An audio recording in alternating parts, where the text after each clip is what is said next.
तो पहले गायत्री महामंत्र ओम भूर्भुवः स्वः तत्सवितुर्वरेण्यं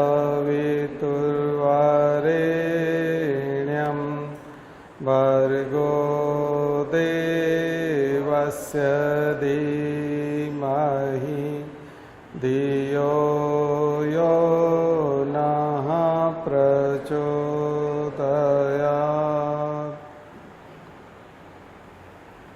तो हम लोग पहले बायोटेक्नोलॉजी का कुछ हिस्सा बचा हुआ है उसको भी कर लेते हैं। लिखने का तो आपको इम्पोर्टेंस समझ में आ ही गया होगा, कल बताया था। उसको अगर प्रैक्टिस करेंगे तो थोड़ा पेनफुल है, इतना आसान नहीं होता।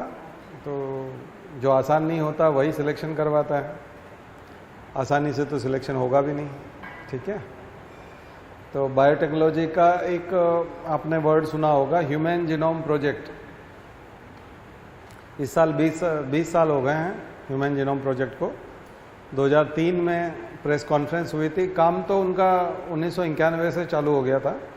1991 से ह्यूमन जीनोम प्रोजेक्ट के ऊपर काम शुरू हो गया था, बट 2003 में आकर के प्रेस कॉन्फ्रेंस हुई थी और Celera genomics, Craig winter, doctor क्रिक, फ्रांसिस क्रिक, जो वॉटसन थे, वॉटसन एंड क्रिक डीएनए के मॉडल वाले, इन्हीं लोगों की कंपनी है सेलेरा जीनोमिक्स, क्रेग विंटर की। उसने मिलकर के, देखिए यूएस में तो मैंने आपको बताया था कि जो प्राइवेट सेक्टर और गवर्नमेंट सेक्टर ऐसे अलग अलग नहीं होता, सब मिलजुल के ही काम करते हैं।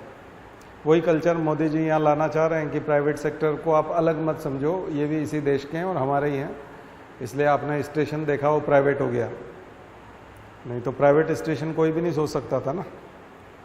प्राइवेटाइजेशन एयरपोर्ट का, प्राइवेटाइजेशन पोर्ट का, सी पोर्ट, तो समुद्र के जो बंदरगाह हैं, हमारा कोस्टल एरिया, वो सब प्राइवेट हो गया, लैंडलॉर्ड स्कीम और ये सारी चीज़ें आप देखो आप, तो वो सारे मालिक हो गए, प्राइवेट व्यक्ति मालिक हो गया। गवर्नमेंट के बनाई हुई चीज़ का भी और मेंटेनेंस वो करेगा, लेकिन ऑनर कहलाएगा, तो ऑनरशिप गई है ना। तो बैंकों का प्राइवेटाइजेशन का भी बड़ा वो था, लेकिन वो किसी कारण से विरोध से रुक गया। तो प्राइवेट कल्चर ये आएगा यूरोप में, और पूंजीवादी देश खास करके यूएस तो बहुत एक्सपेरिमेंट करता है, तो वो तो प्राइवेट और गवर्नमेंट को अलग अलग मानता ही नहीं है। इसलिए इसरो का भी प्राइवेटाइजेशन होने जा रहा है। इसरो भी अभी जो है, हम लोग चंद्रयान और ये सब खुश हो रहे हैं, तो ये हमारा है, लेकिन बाद में जाकर के ये सब प्राइवेट हो जाएगा, उसी की तैयारी है।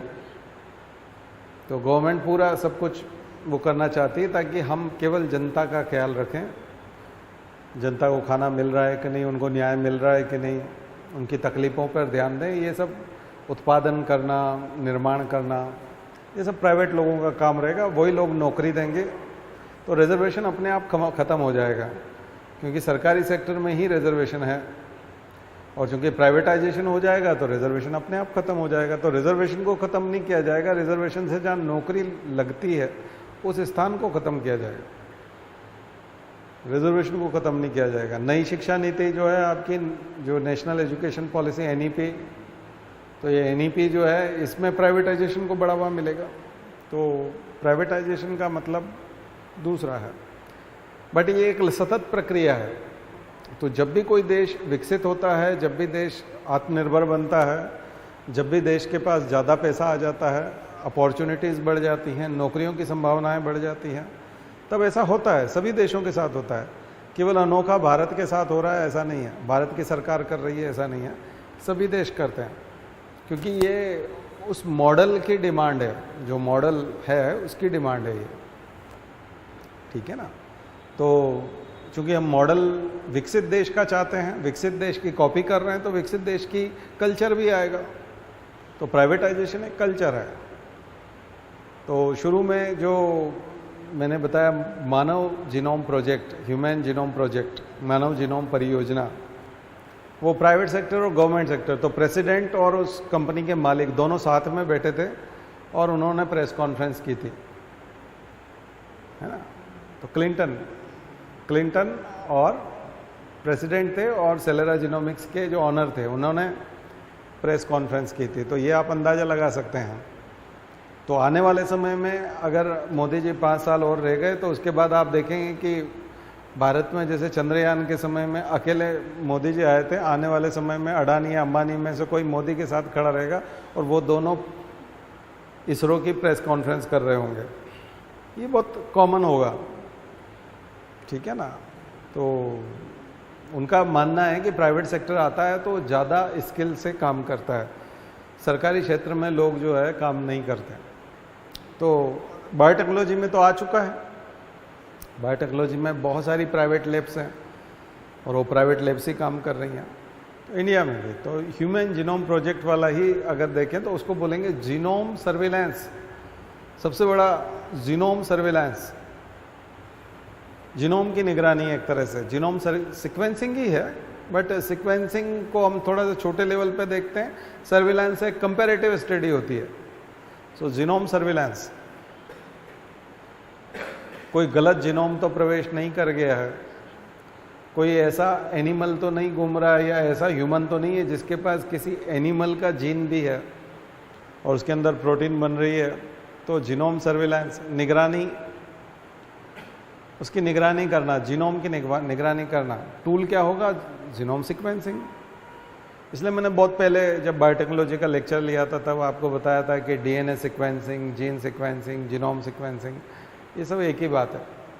जीन एक प्रोटीन की सीक्वेंसिंग, जीन सीक्वेंसिंग मतलब एक प्रोटीन बनाने के लिए जो हिस्सा जिम्मेदार है उसकी सीक्वेंसिंग। जीनोम सीक्वेंसिंग मतलब सारे जीन, जितने भी जीन हैं हमारे शरीर में उन सब की सीक्वेंसिंग। फिंगरप्रिंटिंग, डीएनए फिंगरप्रिंटिंग भी यही है, cDNA लाइब्रेरी भी यही है।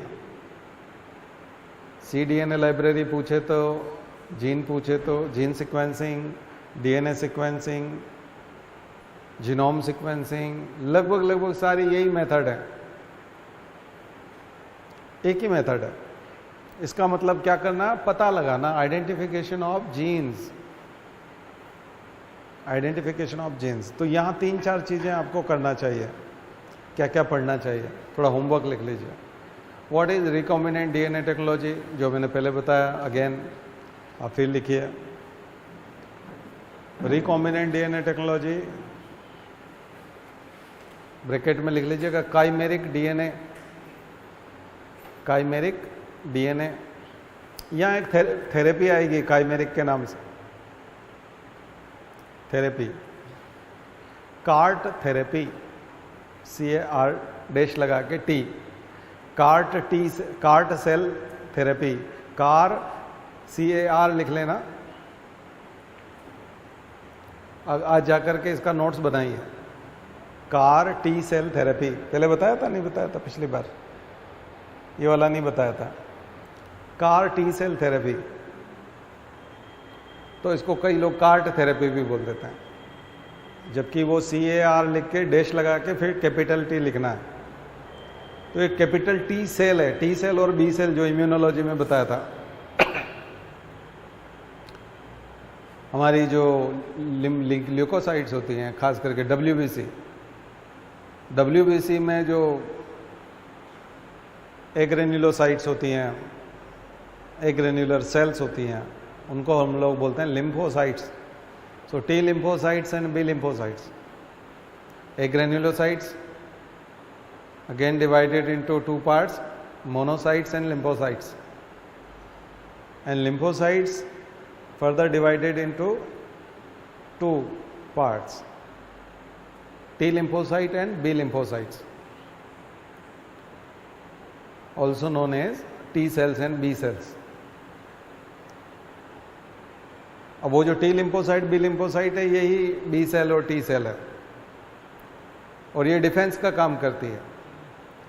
तो CAR T सेल इंडिया की है, IIT बॉम्बे ने इसका वो किया है थेरेपी। इसमें वो पर्टिकुलर कैंसर को ख़त्म कर देते हैं। जनरली कैंसर को ख़त्म करने के लिए हम लोग रेडियोथेरेपी, कीमोथेरेपी, रेडिएशन देते हैं या फिर केमिकल देते हैं। तो कीमोथेरेपी, रेडिएशन देते हैं तो रेडियोथेरेपी। तो कैंसर का 2 तरह का फेमस ट्रीटमेंट होता है, रेडियोथेरेपी एंड कीमोथेरेपी। बट ये CAR T सेल थेरेपी बिल्कुल डिफरेंट है। इसमें हम उसके T सेल को कैंसर से लड़ना सिखाते हैं और कैंसर जड़ से ख़त्म हो जाता है। तो ये जो काइमेरिक सेल हम लोग बनाते हैं कार वाली, ये एडिटिंग जो आप करते हो जीन में, दरअसल आप उसको लड़ना सिखाते हो कि कैंसर की जो प्रोटीन है वो नहीं बननी चाहिए, जिस प्रोटीन की वजह से कैंसर हो रहा है उस प्रोटीन को ख़त्म करना है, उसके प्रोडक्शन रोकना है। तो जाकर के एक पैराग्राफ पढ़िएगा विकिपीडिया पे, कार टी सेल थेरेपी, और उसका फिर आंसर लिखिए एक पेज में। बहुत इंपॉर्टेंट है, इस साल चर्चा में है ये IIT बॉम्बे की वजह से। ठीक है, इंडियन थेरेपी है, पूरी दुनिया पसंद करे, बट साइड इफ़ेक्ट्स बहुत ज़्यादा हैं, और अभी चूंकि नई थेरेपी है तो रिजल्ट्स आने में टाइम लगेंगे, क्योंकि जिन भी लोगों को ये थेरेपी देंगे वो 8 साल में 10 साल में पता चलेगा कि उनमें कोई एबनॉर्मल चीज़ें तो नहीं हो रही हैं। अभी थोड़ा सा रिस्की है, जिन भी लोगों को देते हैं तो डोज के ऊपर या उस थेरेपी को करने से फ़र्क पड़ता है। तो फिर भी शुरुआत तो हो ही गई है, तो ये स्पेशल थेरेपी, तो यहीं से समझने की शुरुआत कर लीजिए। Gene drug targeting, nano technology को यूज़ करके नैनो रोबोट्स बनाए जाएंगे और ड्रग डिलीवरी करेंगे। वो पर्टिकुलर सेल के ऊपर अटैक करेंगे, पर्टिकुलर टिश्यू के ऊपर, सेल के ऊपर, जो वाकई में डैमेज पहुंचा रहा है उसी को जाकर के नुकसान पहुंचाना है, पूरी बॉडी को नहीं। अभी पूरी बॉडी को दवाई बढ़ जाती है, हम मेडिसिन खाते हैं तो पेन किलर, अंगूठे में पेन हो रहा है तब भी वही दवाई है, सिर में पेन हो रहा है तब भी वही दवाई है, पूरे बॉडी का पेन गायब हो जाता है। फिर drug targeting, drug delivery, robot, तो नैनो टेक्नोलॉजी प्लस बायोटेक्नोलॉजी, यहाँ पर क्या हो जाएगा, nano technology plus biotechnology.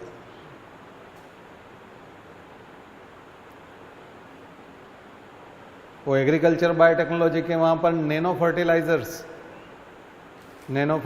So what are nano fertilizers, 10⁻⁻⁹ वाले यूरिया के पार्टिकल बनाएंगे, अमोनिया। आपको जो भी फर्टिलाइजर देना है स्पेशली वो हम सीधे स्टोमेटा में देंगे ना, उसमें जड़ों में भी नहीं देंगे, फ्लावर पे भी, मतलब वो जो भी देंगे फर्टिलाइजर कहाँ पर, स्टोमेटा ओपनिंग्स होती हैं लिव्स में पौधों की, वहीं पे देंगे, वहीं से वो एब्जॉर्ब होगा और सीधा पहुंचेगा फ्लोइंग के माध्यम से, तो वो पूरी बॉडी में जाएगा। स्टोमेटा से नैनो फर्टिलाइजर्स, तो वो कैसे होगा, तो अब पूरा क्वेश्चन, जैसे मैंने कार टी सेल थेरेपी बताया वैसे नैनो फर्टिलाइजर का एक पेज बनेगा। तो यहाँ नैनो टेक्नोलॉजी प्लस बायोटेक्नोलॉजी। देखो, बायोटेक्नोलॉजी जब इंफॉर्मेशन टेक्नोलॉजी से जुड़ती है तो उसको बोलते हैं बायो इन्फॉर्मेटिक्स।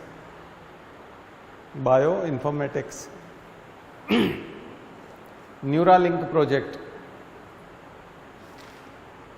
ब्रेन में चिप लगाना, न्यूरालिंक लगाना, एलन मस्क का बहुत फेमस प्रोजेक्ट है न्यूरालिंक। ऐसे ही बायोलॉजिकल चीज़ों में अगर इंफॉर्मेशन टेक्नोलॉजी के साथ में आप चीज़ों को जोड़ रहे हो, डीएनए स्टोरेज,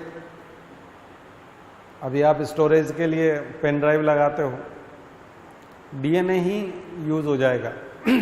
डीएनए में बहुत सारी मेमोरी स्टोर हो जाती है, और डीएनए को ही अगर कोडिंग और डिकोडिंग सिखा दिया और क्वांटम कंप्यूटिंग वाला वो सिखा दिया तो फिर तो मामला ही ख़त्म हो जाएगा। ज़बरदस्त, आपका जो सिंगल डीएनए है बहुत सारा वो कर देगा। तो उसके लिए लूसी मूवी देखिए, बताया था आपको, उसका एंड तो देख लीजिए, लास्ट का 5 मिनट्स, तो आपको समझ में आ जाएगा। लास्ट में वो अपनी बॉडी का एक पेन ड्राइव दे देती है। बायो इन्फॉर्मेटिक्स का सबसे शानदार एग्जाम्पल। तो बायोटेक्नोलॉजी जिन जिन सेक्टर से जुड़ेगा, एग्रीकल्चर बायोटेक्नोलॉजी में जाएगा तो एग्रीकल्चर से जुड़ेगा, तो ह्यूमन जीनोम की तरह अब होल जीनोम स्टडी किया जा रहा है। ह्यूमन जीनोम तो हो गया, उसी समय हो गया था 2003 में, काफ़ी 93% तक हो गया था। अब एक एक एनिमल का, मच्छर का भी जीनोम निकाला जा रहा है, सबका जीनोम, क्योंकि अब हमारे पास सुपर कंप्यूटर्स हैं। ठीक है, तो फिर ज़ोनोटिक डिजीज को पहचानना बहुत आसान हो जाएगा।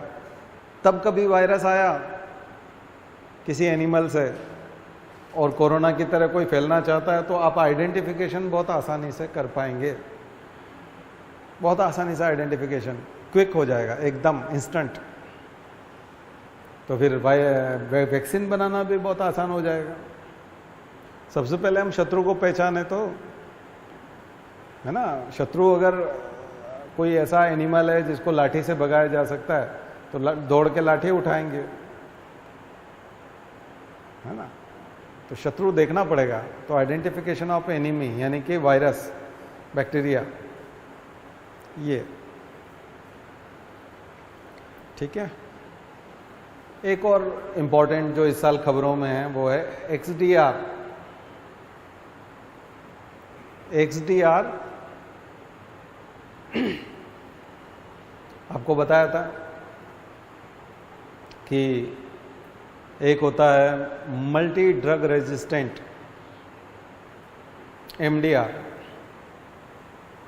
होता है ना, एक MDR होता है, एक होता है एक्सटेंडेड ड्रग रेजिस्टेंट।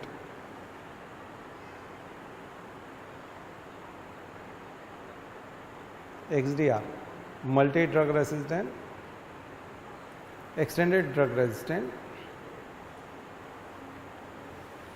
और एक और XDR तो यहाँ काम आ जाएगा। एक होता है एक्सटेंडेड रियलिटी, वो बताई थी एक्सटेंडेड रियलिटी आर्टिफिशियल इंटेलिजेंस में, वो मिक्स्ड रियलिटी, और वो वहाँ पर एक्सटेंडेड रियलिटी बताई थी, इस साल खबरों में है। तो उसके ऊपर भी एक नोट्स बनेगा।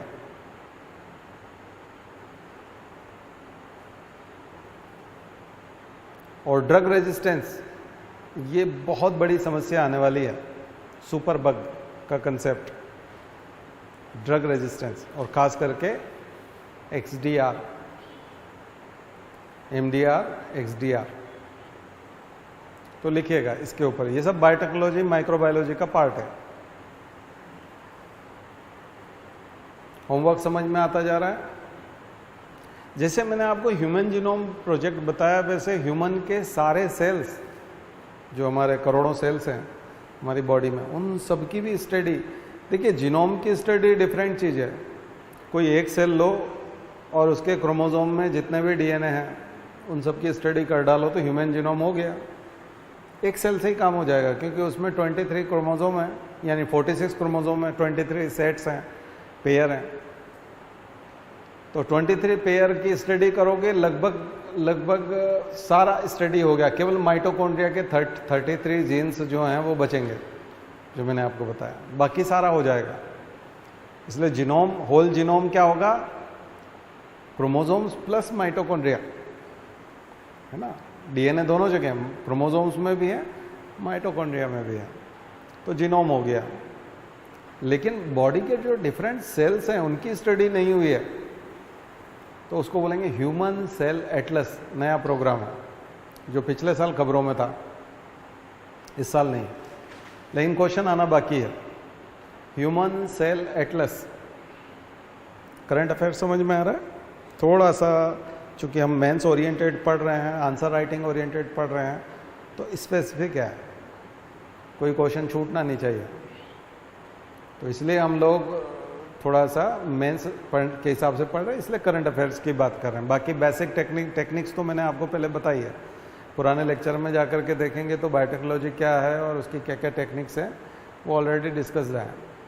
ठीक है, तो क्या बात कर रहे थे? हाँ, ह्यूमन सेल एटलस क्या प्रोजेक्ट है? जितने भी सेल हमारे हैं उन सब की स्टडी करना, उन सब की स्टडी करना।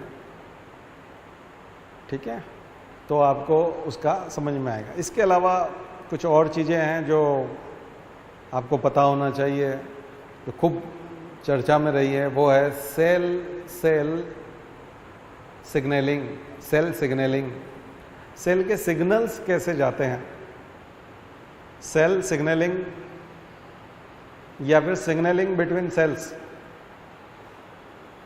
सेल सिग्नलिंग और सिग्नलिंग बिटवीन सेल्स, यानी दो सेल के बीच में सिग्नलिंग कैसी होती है, सिग्नल्स कैसे जाते हैं। ये बहुत इंपॉर्टेंट प्रोसेस है। फिजियोलॉजी इसकी अगर आप जाएं, मॉलिक्यूलर बायोलॉजी में पढ़ते हैं तो सेल टू सेल कांटेक्ट जो होता है वो सेल मेम्ब्रेन से होता है, प्लाज्मा मेम्ब्रेन। और प्लाज्मा मेम्ब्रेन पर रिसेप्टर्स होते हैं, जैसे कि ACE2 रिसेप्टर जो वायरस कोरोना का था, कोरोना जो वायरस था SARS-CoV-2, तो वो जो कोविड वायरस है, SARS-CoV-2 वायरस जिसको हम लोग बोलते हैं, ये ACE2 रिसेप्टर से जाके चिपकता है सेल पे। इसलिए वैक्सीन में क्या किया गया है कि वो ACE2 रिसेप्टर का जो प्रोटीन है उसी को बेवकूफ़ बनाया गया, उसी को जाकर के पहले वो वैक्सीन वाला मॉलिक्यूल चिपक जाएगा, तो फिर उसको जगह नहीं मिलेगी। कहने का मतलब ये है ना, उसी का प्रतिरोध, रेजिस्टेंस डेवलप किया गया, इम्यूनिटी बढ़ाई गई। इम्यूनिटी बढ़ाने का मतलब यही है कि वो रिसेप्टर उस कोरोना वायरस को नहीं मिलेगा। रिसेप्टर मतलब आपके शरीर की कोशिका उसका स्वागत करने के लिए तैयार है। कोरोना वायरस का गेट खोल करके हाथ पकड़ के अंदर लाना, एक तरह से उसको बोलते हैं ACE2 रिसेप्टर। UPSC ऑलरेडी पूछ चुका है इसको, ये वाला क्वेश्चन आ चुका है, ठीक है। तो थोड़ा सा जब हम बायोटेक्नोलॉजी को डिजीज के इसमें इम्यूनिटी वाले में ले जाते हैं तो इम्यूनोलॉजी की ब्रांच भी शुरू होती है और माइक्रोबायोलॉजी की भी होती है। Structure of virus, protein coat होता है वायरस के चारों तरफ, और प्रोटीन प्रोटीन इंटरेक्शन होता है, तो ये सेल सिग्नलिंग का पार्ट है। जब सेल सिग्नलिंग की बात करते हैं तो ये साइटोलॉजी होती है। सेल सिग्नलिंग किसका भाग है? साइटोलॉजी। प्रोसेस बायोटेक्नोलॉजी है। और सेल इंटरेक्शन यदि वायरस के साथ हो रहा है तो वायरस का स्ट्रक्चर माइक्रोबायोलॉजी है। और चूंकि उससे शरीर की बीमारी रुक रही है या बीमारी हो रही है तो इम्यूनोलॉजी है, क्योंकि स्टडी ऑफ इम्यूनिटी।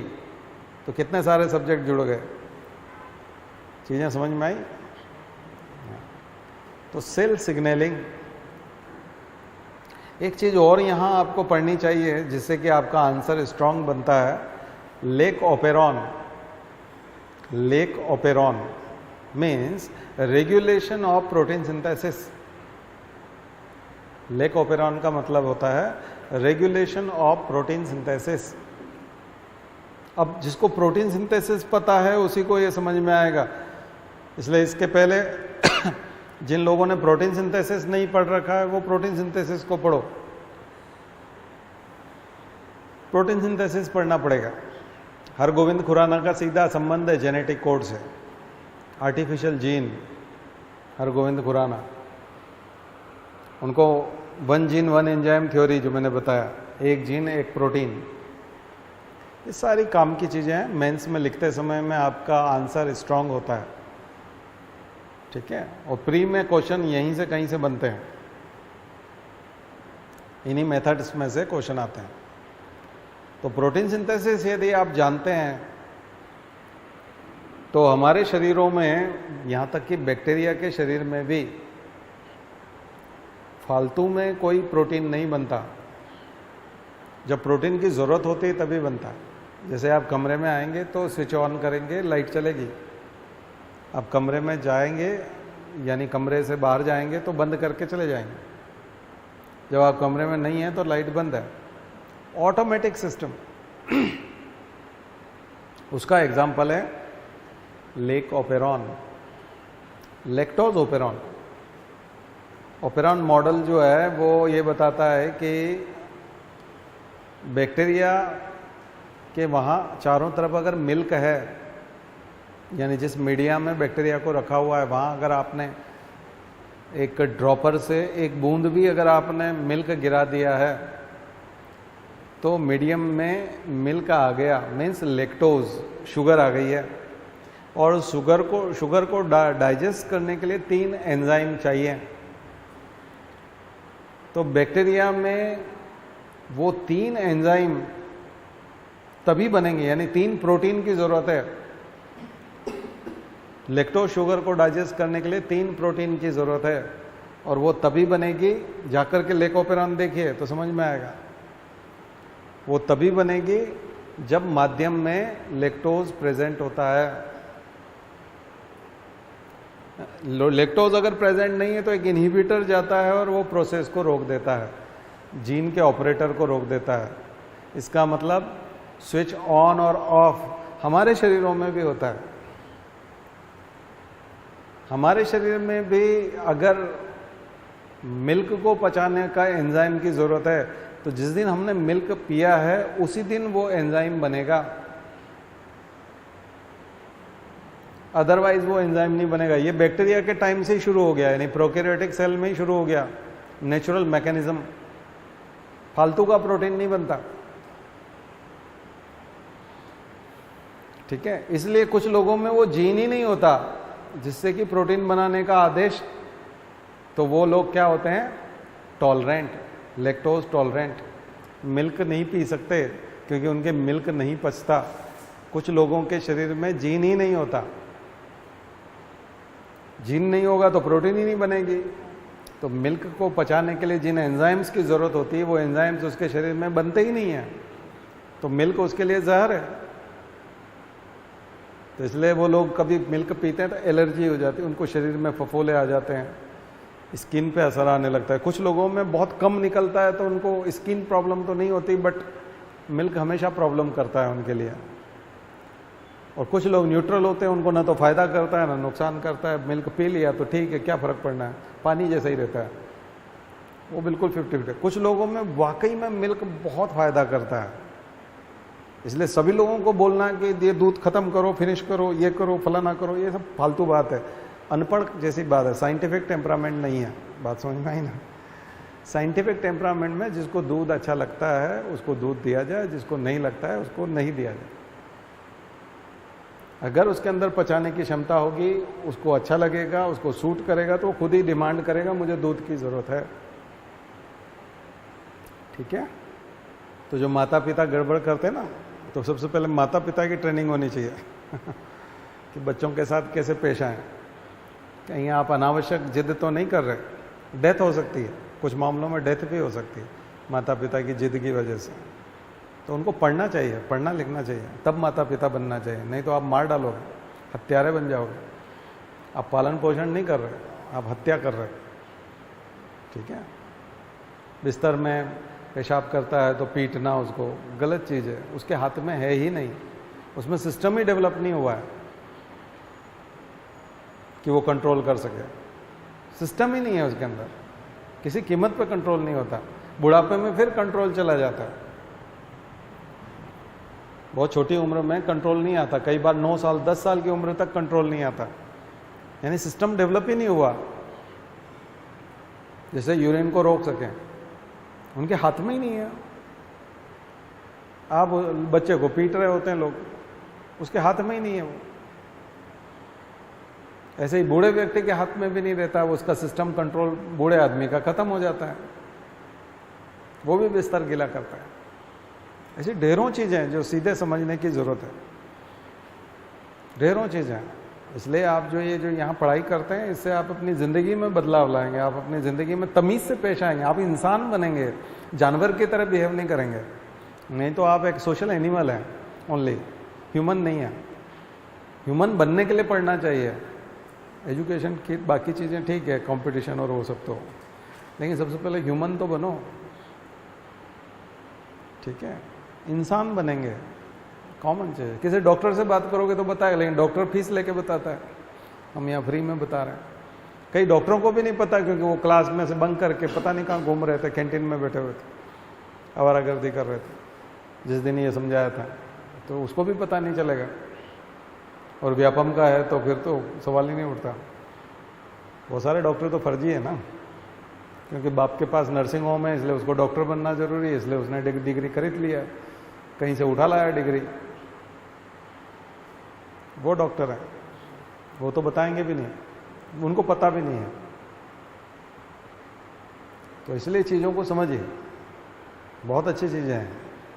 तो लेक ओपेरॉन और ये सब समझिए, बहुत सिंपल। मैं बिल्कुल जैसे ह्यूमैनिटी पढ़ाते हैं वैसे ही पढ़ा रहा हूँ, साइंस को मैं हमेशा ऐसे ही बताता हूँ नहीं तो बिना बोर्ड के डायग्राम के साइंस नहीं बताया जाता। और मैं चाहता हूँ कि आप एनिमेशन जा कर के देखें, लेक ओपेरॉन, गूगल में लिखिएगा लेक ओपेरॉन एनिमेशन, वो एनिमेशन बताएगा, आपको समझ में आ जाएगा। बहुत ज़्यादा टेक्नोलॉजी, नाम, टर्मिनोलॉजी उनमें जाने की ज़रूरत नहीं है, समझ में आना चाहिए। कलेक्टर बन के भी आपको चीज़ें समझ में आना चाहिए, रेगुलेट करना आना चाहिए। कई बार आपको चीज़ें पता नहीं है, लेकिन आपको नहीं पता है उसके बावजूद भी आप मार्क्स ला सकते हैं, क्योंकि आप अरेंज करना जानते हैं, चीज़ों को अरेंज करना जानते हैं। वैसे ही आप कलेक्टर हैं, किसी ने आपको पता नहीं, कोई एक्सपर्ट है, टेक्नोलॉजी वाला आदमी है, टेक्नोक्रेट है, एमटेक है, कोई है, डॉक्टर है, आप नहीं है। और आप, तुम बता रहे थे बंसल, खड़े हो जाओ, तुम बता रहे थे, बताओ क्या बता रहे थे तुम? अच्छा, उसमें ऐसा होता है, तो सुन लो भैया, सब ये बता रहे हैं, वो एक्सपर्ट है, खड़े हो जाओ, तुम बताओ, सबको बताओ, चलो कलेक्ट्री हो गई। उसमें कोई आपको जानना जरूरी थोड़ी है, आप जो जानता है उससे सबको गाइडेंस दिलवा दिया। अच्छा, फिर तुम इनको समझाते रहना, भाई ट्रेनिंग करा दो 2 दिन की, ये कर लेंगे 2 दिन में, समझा देंगे। कितने दिन का कर लें शिविर, कैंप लगा देते हैं। अभी तो ये थोड़े लोग आए हैं, 40 लोग, 400 लोगों को बुला लेते हैं। चलो 3 दिन फिक्स करो, कब रख रहे हो? मंडे से रख रहे हो, चलो मंडे को बुलाओ, नोटिस जारी करो, भैया निकालो जरा नोटिस, 400 लोग आएंगे, उस वाले हॉल में रखना है, दोपहर खाने का लगेगा, 2 दिन में हो जाएगा, 3 दिन में हो जाएगा, 2 दिन में, चलो ठीक है, वहाँ रुक लेंगे या खाना खा लेंगे, 4 दिन में ये सिखाएंगे। ये हो गई कलेक्ट्री। आपको क्या आता है? आपको कुछ नहीं आता है। ऐसे क्वेश्चन में भी अरेंज करने हैं। लेक ओपेरॉन की बिल्कुल थीम वहां जाकर के नहीं पकड़नी जो बॉटनी वाला, जूलॉजी वाला या बायोटेक्नोलॉजी वाला पकड़ता है। आपको वो पकड़ना है कि ऐसा होता है कि माध्यम में ये मौजूद होता है तो वो चालू हो जाता है, उसमें प्रोटीन बनने लगती है, नहीं तो नहीं बनती है। फालतू में एनर्जी खराब क्यों करना? ये वाला कंसेप्ट तो बॉटनी जूलॉजी वाले को भी समझ में नहीं आता ना, वो पढ़ भी लेता, लेकिन उसको ये वाला कंसेप्ट समझ में नहीं आता कि इसमें एनर्जी बचाई जा रही है, कि जबरदस्ती प्रोटीन नहीं, वो बस उसको रटता है। कलेक्टर उसको रटता नहीं है। तो आप जिस परीक्षा को एग्जाम दे रहे हो उसमें चीज़ों को समझना है आपको, और समझ करके उस तरह से लिखना है। और रट के लिखेंगे, हाँ रट के भी लिख सकते हो, बट वही है कि समझोगे तो ज़्यादा आसान है। कल बताया था आपको रट के लिखना है वो अलग चीज़ है, लेकिन बायो को रट नहीं पाओगे। बायोटेक्नोलॉजी रटी नहीं जाती, नैनो टेक्नोलॉजी को रट नहीं पाओगे, उसमें तो समझना ही पड़ेगा। साइंस वाले तो इसीलिए तो रटने में विश्वास नहीं रखते, लेकिन योजनाएं मोदी जी की समझ में आएंगी? नहीं आएंगी योजनाएं समझ में नहीं आएंगी, उनको रटना पड़ेगा। योजनाएं रटने की चीज़ है, क्योंकि उसकी असलियत बहुत सारी दूसरी हैं, तो इसलिए हम लोग उसमें न जाएं, वो राजनीति हो जाती है। आपको रटने वाली चीज़ें दूसरी हैं। एक वेब 3.0, फिर पिछली बार छूट गया था, बताया था वेब 3.0? नहीं बताया था, बहुत इंपॉर्टेंट है, वो इंफॉर्मेशन टेक्नोलॉजी वाला है, इसमें लिख लीजिएगा, याद रखिएगा, वेब 3.0।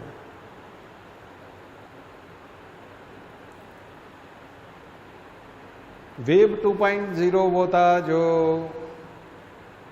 डेटा आप लोग अभी गूगल, विकिपीडिया सब पे जो आप देखते हैं।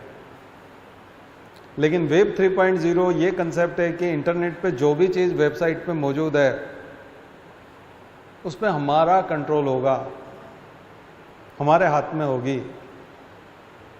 अभी वेबसाइट को हम कंट्रोल नहीं कर सकते, जैसे हम सोशल मीडिया को भी कंट्रोल करते हैं, लेकिन बहुत ज़्यादा कंट्रोल नहीं कर सकते।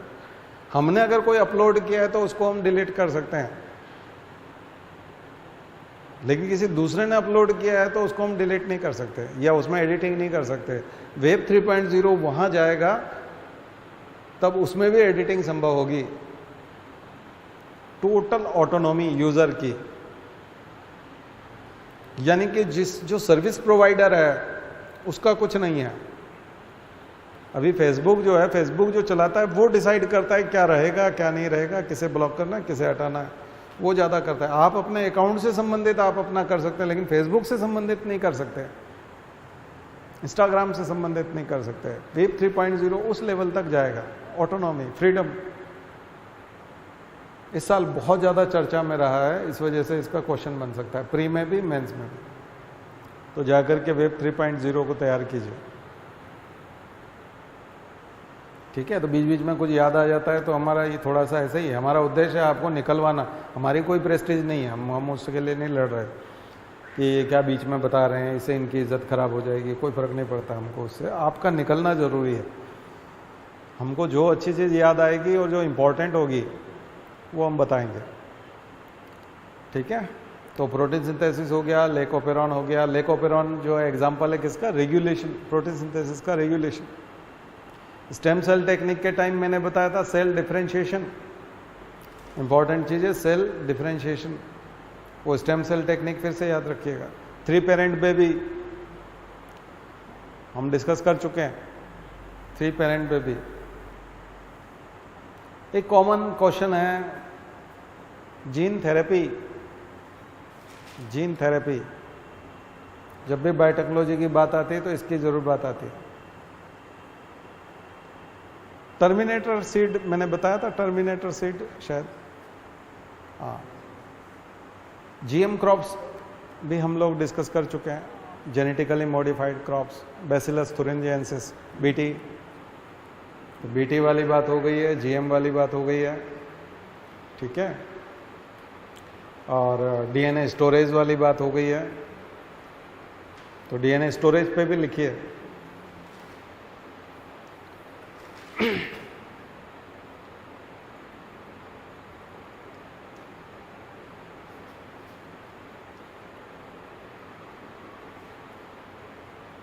और ट्रांसजेनिक्स पहले बोल चुके हैं हम लोग, ट्रांसजेनिक्स एनिमल, ट्रांसजेनिक प्लांट्स, मनमाना इच्छित परिवर्तन, desired change,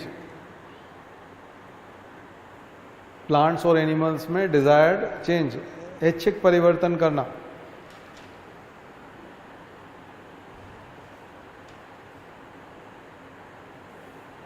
food fortification already discuss कर चुके हैं हम लोग, विटामिन ए वाला, गोल्डन राइस लिख लीजिए जिन्हें नहीं लिखा है, गोल्डन राइस एग्जाम्पल है फूड फोर्टिफिकेशन। इसके अलावा वाटर गजलिंग क्रॉप्स है तो ड्राउट प्रॉन या drought resistant crops, water resistant, submerging area में खास करके ऐसा राइस बनाया गया जहाँ पानी में, सुंदरबन में या कहीं पर भी जहाँ पानी बहुत ज़्यादा बना रहता है, सलाइन वाटर जहाँ है, सैलिनिटी ज़्यादा है जहाँ, ऐसे में राइस उगाना, उसके लिए सलाइन रेजिस्टेंट क्रॉप्स, तो drought resistant, saline resistant, submerge resistant, ज़्यादा पानी वाली, वो हो गया। इसके अलावा हॉर्टिकल्चर में बहुत ज़्यादा जितनी भी रिवॉल्यूशंस हैं हॉर्टिकल्चर में, विटिकल्चर हैं, ये हैं, तो वो सब में बायोटेक्नोलॉजी का बहुत बड़ा रोल हो सकता है। अब क्वेश्चंस जो घुमे हुए क्वेश्चंस आते हैं वो ये आते हैं। आज ही मैं क्वेश्चन देख रहा था कि चौथी औद्योगिक क्रांति है या जितना कुछ परिवर्तन एग्रीकल्चर में हुआ है, एग्रीकल्चर का ले लें, चौथी औद्योगिक क्रांति का ले लें, आईटी का ले लें, या यूँ कहें कि मार्केट में जो परिवर्तन आया है, बाजार में जो परिवर्तन आया है, इलेक्ट्रॉनिक परिवर्तन आया है, इसकी वजह से, या जितनी भी हम टेक्नोलॉजी की बात करते हैं, अलग अलग टेक्नोलॉजी की बात करते हैं, नैनो टेक्नोलॉजी की, इसकी वजह से रोजगार में क्या परिवर्तन आया है, एम्प्लॉयमेंट में क्या चेंज आया है, यूथ को मिलने वाला एम्प्लॉयमेंट बढ़ा है, घटा है, क्योंकि ऐसे में तो पैसे की, कैपिटल इन्वेस्टमेंट की इंपॉर्टेंस बढ़ गई ना, तो ये जॉबलेस ग्रोथ को बढ़ावा देगा, इस टाइप की चीजें जॉबलेस ग्रोथ को बढ़ावा देगी, ये क्वेश्चन। ऐसे ही ये आता है कि महिलाओं के ऊपर क्या असर पड़ा है, जैसे खास करके क्लीन, अब ये क्वेश्चन मैं आज देख रहा था कि जब एनर्जी ट्रांजिशन की बात हम लोग करते हैं, क्लीन एनर्जी की बात जब हम करते हैं, तो महिलाओं की जिंदगी में क्या परिवर्तन आता है, तो बड़ा अजीब सा लगेगा। क्लीन एनर्जी का महिलाओं से क्या लेना देना, भाई होगा तो पुरुषों को भी उतना ही फायदा होगा, हवा साफ होगी तो कार्बन डाइऑक्साइड कम हो जाएगी, नहीं। उज्ज्वला योजना, क्लीन एनर्जी, उज्ज्वला योजना पहले लकड़ी जला करके खाना बनाना, क्लीन एनर्जी नहीं था, कार्बन ज्यादा निकलता था, महिलाओं की जिंदगी बदली ना। ये छोटी छोटी चीजें हैं। देखिए वहाँ तक आपका दिमाग नहीं जाएगा। वहाँ जब आएगा कि क्लीन एनर्जी हो रही है, एनर्जी ट्रांजिशन हो रहा है, अब बैटरी से चलने वाला वाहन आएगा, पेट्रोल नहीं होगा, अब ऐसा नहीं है, अब कोयला जलाने की ज़रूरत नहीं है, कार्बन एमिशन कम करना है, सरकार पे दबाव है, ऐसे में क्या महिलाओं को फ़ायदा होगा? भाई फ़ायदा होगा तो वो तो पुरुषों को भी होगा, महिलाओं को भी होगा। नहीं, महिलाओं को स्पेशली फ़ायदा हो सकता है। दरअसल आपको है ना बेसिक चीज़ें पकड़नी पड़ेगी जो घरों में होती है। जैसे कि स्कूटी में पेट्रोल डलवाने के लिए कई बार लड़कियां नहीं जाती, पेट्रोल पंप पे कम खड़ी रहती हैं, लड़के ज़्यादा होते हैं, तो घर के किसी पुरुष को पेट्रोल पंप भेजा जाता है, भाई को भेजा जाता है। वो चूंकि पेट्रोल नहीं डला रहा है स्कूटी में, तो इसलिए कॉलेज नहीं जा पा रहे हैं, या पेट्रोल के पैसे मांगने में दिक्कत आ रही है क्योंकि मांगना पड़ते हैं। पैसा मांगना बहुत मुश्किल काम होता है ना, क्योंकि कई बार घर की स्थिति पता होती है और पैसा नहीं है, ऐसे में व्यक्ति सोचता बस से चले जाएंगे। अगर इलेक्ट्रिक स्कूटर है आपका तो आप प्लग में लगा लोगे, बिल तो सबका पिताजी देंगे ना बाद में, लेकिन अभी तो रिचार्ज हो जाएगा ना, आपकी गाड़ी चार्ज हो जाएगी। तो इसलिए अगर एनर्जी ट्रांजिशन होगा तो पेट्रियार्की हिलेगी, पितृसत्तात्मक समाज का ढांचा हिलेगा, है ना? उसकी आंखें बचेगी, समय बचेगा चूल्हे में, तो पेट्रियार्की हिलेगी। तो थोड़ा सा हम जो थोड़ा सा जा रहे हैं ना धार्मिक तरीके से, पार्टियां तो वो कर रही है काम की, उज्ज्वला योजना कर रहे हैं हम, ये नियो लिबरलिज्म की तरह, उससे पेट्रियार्की और पुराना जो ढांचा है धार्मिक वही हिलने वाला है, सबसे ज़्यादा वही हिलेगा, ढांचा ही हिलेगा। ढांचा इसलिए बोल रहा हूँ कि कुछ बचा नहीं है उसमें, लोगों ने पालन करना बंद कर दिया। चाहे हम धर्म का कितना भी कुछ बोल दें, लेकिन लोगों ने उसको पालन करना बंद कर दिया और वो मृतप्राय ढांचा बचा है। साइंटिफिक टेम्परामेंट में, साइंटिफिक प्रोग्रेस में वो सब उड़ गया है, खत्म हो गया वो। तो अब पेट्रियार्की भी उतनी नहीं बचेगी बाद में। डिसीजन मेकिंग, नौकरी लग गई तो डिसीजन मेकिंग महिलाओं के हाथ में आ जाएगा। तो ये जो क्वेश्चन है ना थोड़े से घूमे हुए होते हैं, लेकिन आपको उस तरह से सोचना आना चाहिए। वहां आप सोच नहीं पाएंगे कि ये क्या पूछ रहा है, क्लीन एनर्जी का हम क्या करें, क्लीन एनर्जी से महिलाओं को क्या लेना देना, महिलाओं के साथ क्या होगा, उनकी जिंदगी में एनर्जी ट्रांजिशन से क्या होने वाला है, क्यों नहीं होने वाला है, बहुत कुछ होगा, बहुत बड़ा परिवर्तन आएगा। युवाओं में क्या होगा, रोजगार में क्या होगा, बहुत चेंज आएगा, रोजगार की प्रवृत्ति में बहुत चेंज आएगा। तो यूपीएससी जब क्वेश्चन पूछता है ना तो थोड़ा सा समझिएगा उसको, उसके तीसरे अर्थ भी निकलते हैं और बहुत ज्यादा गहरे नहीं होते, छोटे छोटे होते हैं। जो आप घर परिवार में देख रहे हैं वो है, घर परिवार में देख रहे हैं वही होगा, ठीक है ना? हाँ, यस, उसका एक चीज जो है फॉरेंसिक साइंस, क्रिमिनोलॉजी, बायोटेक्नोलॉजी का एक हिस्सा क्रिमिनोलॉजी वाला भी। क्रिमिनोलॉजी को जनरली हम लोग फॉरेंसिक साइंस भी बोलते हैं, फॉरेंसिक साइंस। वो तो रिवॉल्यूशन है, डीएनए फिंगरप्रिंटिंग, वो दरअसल उधर का हिस्सा है। करंट अफेयर्स में अभी कोई चर्चा में नहीं है, इसलिए मैंने नहीं बताया, क्योंकि आज मैं करंट अफेयर्स से रिलेटेड चीज़ें बता रहा हूँ। वो जनरल बायोटेक्नोलॉजी है। फिर भी आपने जिक्र किया है तो लिख लीजिएगा, उसका एक सबसे बड़ा part genetic counselling, genetic counselling biotechnology का हिस्सा है, जेनेटिक काउंसलिंग, जिसमें जीन्स के आधार पर बताना। डीएनए फिंगरप्रिंटिंग क्रिमिनल को पहचानने में भी काम आता है, क्राइम सीन रिक्रिएट करने के लिए भी ऑलरेडी यूज किया जा रहा है। हमारे यहाँ सागर में बहुत अच्छी लैब है, हैदराबाद में है ही, नेशनल हमारे यहाँ हैदराबाद में, स्टेट की सागर में है। तो सबकी डेड बॉडीज़ का विसरा और बॉडी पार्ट्स और सीमेन, ब्लड, हेयर, ये सब चीज़ें सागर ही जाती है पैक होकर के।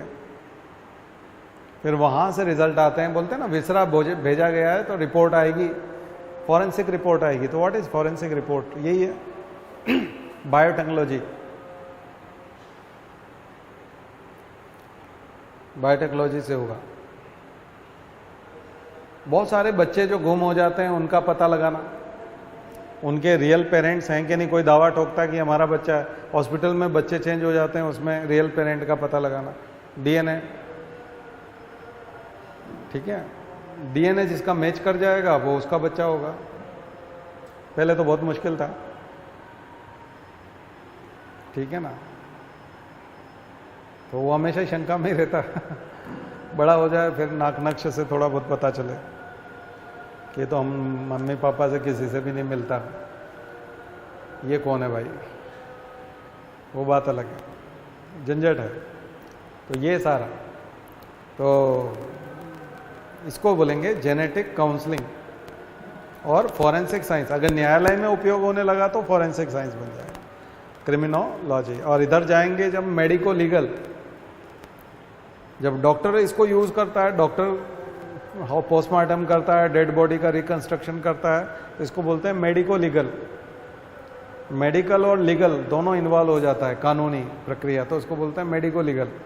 तो टर्म समझ में आ गई सारी चीजें, ये है।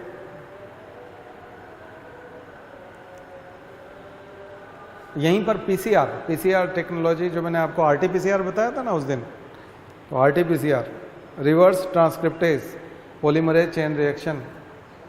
पीसीआर का मतलब पॉलीमरेज चेन रिएक्शन, यानी कि डीएनए का अमाउंट यदि बहुत कम अमाउंट है, बहुत ही कम है, माइन्यूट है, थोड़ा सा है, और आपको बहुत ज़्यादा फिंगरप्रिंटिंग करानी है, रिसर्च करनी है, तो मैपिंग करनी है, जेनेटिक मैपिंग भी यही है, ठीक है, DNA fingerprinting, genetic mapping, gene mapping, genetic mapping, genome mapping, वो मैंने जो टर्म्स लिखवाई थी शुरू में, सीक्वेंसिंग, मैपिंग भी वही चीज़ है। वो एग्जाम में इतने नाम से आता है ना, आपको आता है तब भी आप सोचते हो कि ये मुझे नहीं पता, क्योंकि मुझे तो वो पता है, जबकि सारी चीज़ें एक ही है, एक ही मेथड है। तो ये भी पता होना चाहिए कि 30-40 चीज़ें एक ही है ठीक है, ये बताने वाला भी तो हो कोई, कॉन्फिडेंस है। बाकी टीचर को खुद को नहीं पता है उनको कि ये एक ही है तो क्या बता रहे थे, जीनोम मैपिंग। मैपिंग करने के लिए आपको ज़्यादा डीएनए की ज़रूरत है, तो कहाँ से लाएंगे, पीसीआर कराएंगे। मैंने बताया था पीसीआर पे नोबेल प्राइज़ मिला है, कैरी मुल्लिस। पीसीआर लिखिएगा, पीसीआर इतनी पॉपुलर हो गया, खास करके कोविड के टाइम। आरटीपीसीआर कराने जा रहे हैं, RTPCR, identification of virus, diagnose करना, वायरस को डायग्नोस करना, क्योंकि वायरस की प्रोटीन, तो वायरस की प्रोटीन में आरटी क्यों लगा है, आरटी पीसीआर के आगे, पीसीआर के आगे आरटी लग गया, reverse transcription, reverse transcription. Why reverse transcription इसलिए है क्योंकि जो वायरस है उसका जेनेटिक मटेरियल जो है वो आरएनए है, और डीएनए से आरएनए बनता है, आरएनए से डीएनए नहीं बनता। तो फिर उन्होंने पता लगाया कि नहीं, एक रिवर्स ट्रांसक्रिप्टेज एंजाइम होता है जो आरएनए से डीएनए बनाएगा। तो जेनेटिक मटेरियल जो है वो पहले डीएनए बनाएगा, फिर डीएनए से फिर एमआरएनए बनेगा, फिर प्रोटीन बनेगी। टेमिन, नोबेल प्राइज मिला था उनको, टेमिनिज्म। तो रिवर्स ट्रांसक्रिप्शन को बोलते हैं टेमिनिज्म।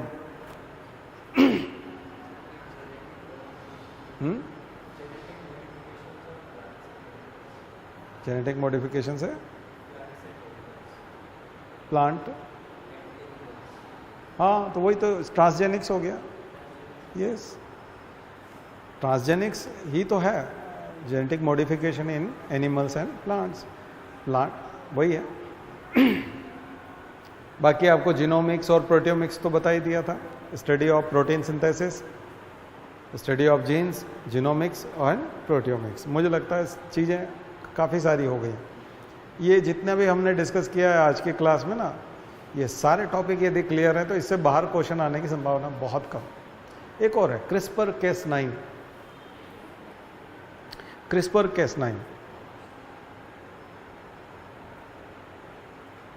अब क्रिस्पर Cas9 ये एक तरह का एंडोन्यूक्लियस एंजाइम का ऑल्टरनेट है। तो जो हमने रेस्ट्रिक्शन एंडोन्यूक्लियस एंजाइम बताया था वहाँ, इको आ रहा है काइमेरिक डीएनए बनाने के वहाँ पर, हमने कहा वो कट करता है, सीजर का काम करता है, एंजाइमेटिक सीजर्स, केमिकल सीजर्स, जो which is used in biotechnology, genetic engineering, recombinant DNA technology, इसमें जो यूज होता है। तो वो जो सीजर है वो अभी जो है वो है CRISPR-Cas9, सबसे इंपॉर्टेंट है CRISPR-Cas9। ये CRISPR जो है ये एक तरह का पैलिंड्रोमिक सीक्वेंस है, पैलिंड्रोमिक सीक्वेंस, लिख लीजिए, बहुत काम का वर्ड है, पैलिंड्रोमिक सीक्वेंस। पैलिंड्रोमिक सीक्वेंस उसको कहते हैं जो दोनों तरफ से पढ़ने में एक जैसा हो। जब आप मैडम आइए मैडम लिखते हो, जो आपने बचपन में देखा होगा, लिखवाया होगा मैडम ने, मैडम आइए मैडम को इधर से पढ़ेंगे तब भी वही होगा, इधर से पढ़ेंगे तो उसको बोलते हैं पैलिंड्रोमिक सीक्वेंस। तो CRISPR-Cas9 ऐसा ही है, मार्केट में मिलता है किट के रूप में। टेस्ट करना है, ब्लड लीजिए, CRISPR-Cas9 की एक बूंद डालिए टेस्ट ट्यूब में, डिजायर्ड डीएनए अलग हो जाएगा, उसको इंजेक्ट कर दीजिए, वही मैंने बताया था चूहे में या फ्रॉग में, तो उसमें अगर ल्यूमिनेसेंस का ले लिया तो वो चमकेगा, फ्रॉग चमकने लग जाएगा 15 दिन में, जुगनू की तरह। वही तो CRISPR-Cas9 टेक्निक से होता है। अब लोग अपने घरों में कर सकते हैं, क्योंकि मार्केट में $50 में किट मिलता है CRISPR-Cas9 का। ये दावा जो है चाइनीज एक साइंटिस्ट है उसने किया था, शी जिनपिंग ने गायब करा दिया उसको। उसने कहा मैंने टेस्ट ट्यूब बेबी बनाया है, ये वाला क्लोन किया है, ह्यूमन क्लोन, CRISPR-Cas9 से ह्यूमन क्लोन बनाया है 2016 में। तो डॉक्टर गायब है तब से, वो क्लोन बना कि नहीं बना पता नहीं। वुहान की लैब से जो कोरोना निकला, अब वो थ्योरी सब लोग, ट्रंप तो चिल्लाते चिल्लाते मर गया बेचारा, किसी ने माना नहीं, लेकिन सब लोग जानते हैं वहीं से निकला होगा। पर उसका इंटेंशन ये था कि पूरी दुनिया में बहुत सारे लोग मरें, ये प्रूव नहीं होगा। साइंटिस्ट रिसर्च कर रहे होंगे, उनसे कोरोना उनके हाथ से कहीं न कहीं निकल गया, घर आ गया किसी के साथ, या उस वजह से ये पूरी दुनिया में इतनी तबाही हुई और हम सब ने तबाही देखी। बहुत लोग चले गए, बहुत, सबके परिचित में कोई न कोई गया है, ठीक है ना, उन दिनों में। अब वो कोई बोलता नहीं है, लेकिन ये भी इसी तरह का तमाशा किसी दिन खड़ा करेगा अगर उसने क्लोन बनाने शुरू कर दिए तो। एक और टर्म है, वो भी लिख लीजिएगा, designer baby. Designer baby, designer baby में आप सारे अच्छे गुणों को, यूजेनिक्स, इसकी जो ब्रांच है बायोलॉजी की, उसको बोलते हैं यूजेनिक्स, अच्छी गुणवत्ता वाली संतानें उत्पन्न करना, गुणवत्ता वाली संतानें उत्पन्न करना, यूजेनिक्स। समाज में अच्छी संतानें होनी चाहिए, जिनकी इम्यूनिटी अच्छी हो, जिनकी हाइट अच्छी हो, जिनका कलर फेयर हो, जिनकी आवाज़ अच्छी हो, जिनका दिमाग अच्छा हो।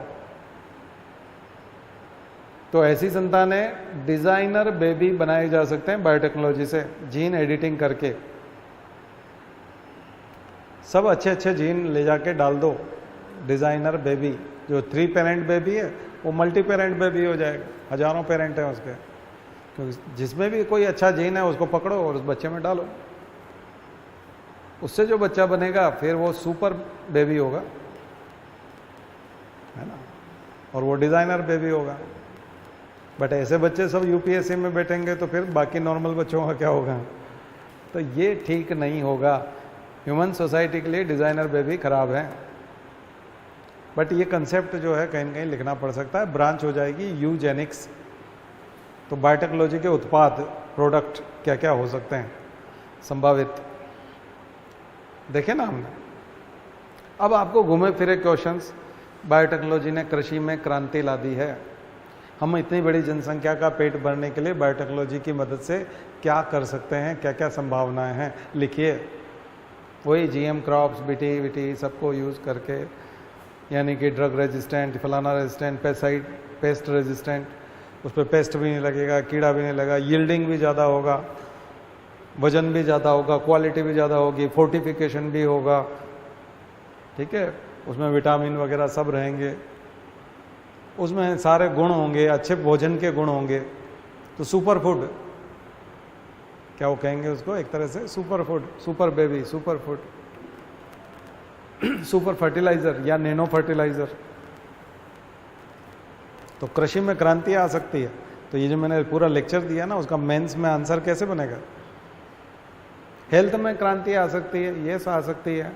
Organ cloning, therapeutic cloning, cloning के माध्यम से drug targeting, nano robots, immunity बढ़ाने के लिए वैक्सीन, वही प्रिवेंशन और diagnosis and cure.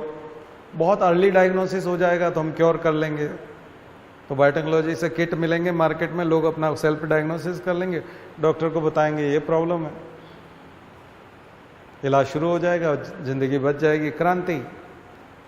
Organ transplantation बहुत इजी हो जाएगा, तो ऑर्गन डोनेशन वगैरह की जरूरत नहीं है। सेल लाइन कल्चर से आप अपना ब्लड, प्लाज्मा, डिफरेंट टाइप की थेरेपीज कर सकते हैं। ठीक है। तो कृषि में क्रांति। इंडस्ट्री में क्रांति, इंडस्ट्रियल प्रोडक्शन, क्वालिटी इंप्रूव होगी, क्विक होगा, रिलायबल होगा, ऑटो जनरेटेड होगा। बस ऑटोमेशन होगा तो फिर वही प्रॉब्लम है, रोजगार की प्रॉब्लम है। इंडस्ट्रियल बहुत, खास करके डेयरी इंडस्ट्री में क्रांति है। Dairy industry,